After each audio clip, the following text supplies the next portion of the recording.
সরকারি চাকরিজীবী কর্তৃক পরিচালিত মহার্ঘ ভাতা ও নবম পে স্কেল নিয়ে শতভাগ সঠিক তথ্য প্রকাশকারী একমাত্র ইউটিউব চ্যানেল এটি। সর্বশেষ সঠিক আপডেট তথ্য পেতে চ্যানেলটিতে লাইক, কমেন্ট ও সাবস্ক্রাইব করতে ভুলবেন না। ধন্যবাদ। ভাই, অনেকেই আপনারা মহার্ঘ ভাতার সর্বশেষ আপডেট তথ্য জানার জন্য আমার ইনবক্স ভরায় ফেলতেছেন। মহার্ঘ ভাতার আপডেট হচ্ছে ইউটিউবে মহার্ঘ ভাতা 50% থেকে 100% ঘোষণা করা শেষ, যা কার্যকর হচ্ছে কাল থেকে শুরু করে আগামী জুলাই মাসে। তবে মহার্ঘ ভাতার সঠিক আপডেট হচ্ছে মহার্ঘ ভাতা নিয়ে সরকার থেকে এখন পর্যন্ত কোনো ঘোষণা অথবা সিদ্ধান্ত জানায়নি। আদৌ মহার্ঘ ভাতা দিবে কিনা তা সম্পূর্ণ ধোঁয়াশার মধ্যে রয়েছে। তবে দুঃখজনক হচ্ছে বর্তমানে ইউটিউবের সরকারি চাকরিজীবীদের মহার্ঘ ভাতা প্রদানসহ নবম পে স্কেল প্রদান নিয়ে প্রতিনিয়ত গুজব ছড়িয়ে ভিডিও তৈরি করা হচ্ছে।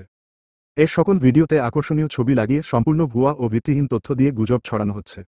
অনেক ভিডিওতে বলা হচ্ছে 11 থেকে 20 গ্রেড পেতে যাচ্ছে 35% মহার্ঘ ভাতা আর 1 থেকে 10 গ্রেড পেতে যাচ্ছে 25% মহার্ঘ ভাতা, যা কার্যকর হচ্ছে 1 জুলাই থেকে। এসব তথ্য সম্পূর্ণ ভিত্তিহীন।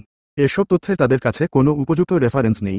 মহার্ঘ ভাতা নিয়ে সর্বশেষ আপডেট হচ্ছে অন্তর্বর্তীকালীন সরকার ও মন্ত্রিপরিষদ সচিব মহার্ঘ ভাতা নিয়ে 11 থেকে 20 গ্রেড পেতে যাচ্ছে 35% মহার্ঘ ভাতা আর 1 থেকে 10 গ্রেড পেতে যাচ্ছে 25% মহার্ঘ ভাতা পেতে যাচ্ছে এমন কোনরূপ মন্তব্য অথবা গেজেট প্রকাশ করেনি।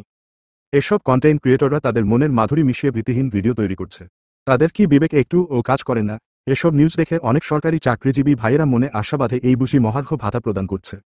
পরবর্তীতে যখন বুঝে এসব তথ্য সবই ভুল, তখন তাদের হৃদয় কেমন বিরূপ প্রতিক্রিয়া পড়ে তা যদি অনুভব করত তাহলে হয়তো এমন ভিডিও কখন বানাতো না।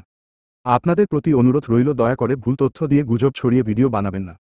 নবম পে স্কেল অথবা মহার্ঘ ভাতা নিয়ে যতটুকু জানেন অতটুকু তুলে ধরুন। ভিত্তিহীন গুজব তথ্য তুলে ধরা থেকে বিরত থাকুন। নবম পে স্কেল ও মহার্ঘ ভাতা সরকারি চাকরিজীবীদের জন্য একটি আবেগের জায়গা।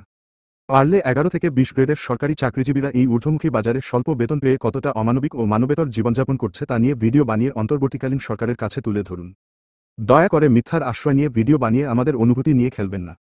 অন্তর্বর্তীকালীন সরকারের সাথে 11 থেকে 20 গ্রেডের সরকারি চাকরিজীবীদের কোনো প্রতিনিধি অথবা নেতার সাথে আমাদের দীর্ঘদিনের বৈষম্য নিয়ে কোনো বৈঠক হয়নি। তবে অনেকবার অন্তর্বর্তীকালীন সরকারের দৃষ্টি আকর্ষণ করার চেষ্টা করেছে 11 থেকে 20 গ্রেডের অনেক সরকারি চাকরিজীবী ফোরাম। এর মধ্যে ঢাকার জাতীয় শহীদ মিনারে সরকারি কর্মচারীরা মহাসমাবেশ করেছিল, প্রধান উপদেষ্টার বাসভবন যমুনা বরাবর সরকারি চাকরিজীবীদের পদযাত্রা, এছাড়া প্রধান উপদেষ্টার কার্যালয়ে গিয়ে প্রধান উপদেষ্টার সাথে সাক্ষাতের চেষ্টাও করা হয়েছিল। অনেকভাবে অন্তর্বর্তীকালীন সরকারকে 11 থেকে 20 গ্রেডের সরকারি চাকরিজীবীদের প্রতি সদয় দৃষ্টি আকর্ষণ করার চেষ্টা করেও কোনো আশানুরূপ ফল পাওয়া যায়নি। বারবার ব্যর্থতা ছাড়া কিছু পাওয়া যায়নি। দেশের জিডিপি বড় হলেও, রপ্তানি পরিমাণ, রপ্তানি আয়, প্রবাসী আয়, ভ্যাট, ট্যাক্স সবকিছুই বাড়লেও, রাষ্ট্রের কোষাগারের আকার বড় হলেও শুধু ভাগ্য পরিবর্তন হয়নি সরকারি চাকরিজীবীদের। বেতন না বাড়িয়েও শুধুমাত্র মুদ্রাস্ফীতি বিবেচনা করলেও সবচেয়ে নিম্ন গ্রেডের বেসিক 8,200 টাকা বেতনের চাকরিজীবীর বেসিক বেতনও কমপক্ষে 17,000 গিয়ে পৌঁছানোর কথা। নবম গ্রেডের অফিসারদের বেতন 22,000 থেকে কমপক্ষে 45,000 হওয়ার কথা। আইনে প্রতি 5 বছর পর পর পে স্কেলের কথা বলা থাকলেও গত 10 বছরেও সেটা হয়নি। এমনকি মাত্র 4,000 মহার্ঘ ভাতার কথা বললেও সেটাও বাস্তবায়ন করেনি, বরং আশ্বাস দিয়ে সবাইকে ঠান্ডা রেখে নিজেদের পকেট ভরে চলেছে। পে স্কেলের বিকল্প নেই।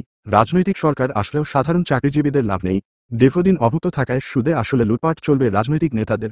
আমাদের ভাগ্যের আর পরিবর্তন হবে না। নতুন পে স্কেল এখনই বাস্তবায়নের বিকল্প নেই। মার্চের বেতনের সাথে মহার্ঘ ভাতা যুক্ত হবে এমন আশ্বাস দিয়ে একবার ধোঁকা দেওয়া হলো, এখন আবার জুন থেকে দিবে বলে নতুন নাটক করা হচ্ছে। সবাইকে আশ্বাস দিয়ে ঠান্ডা করে নিজেরা ঠিকই ভাগ বাটোয়ারা করে খাচ্ছে।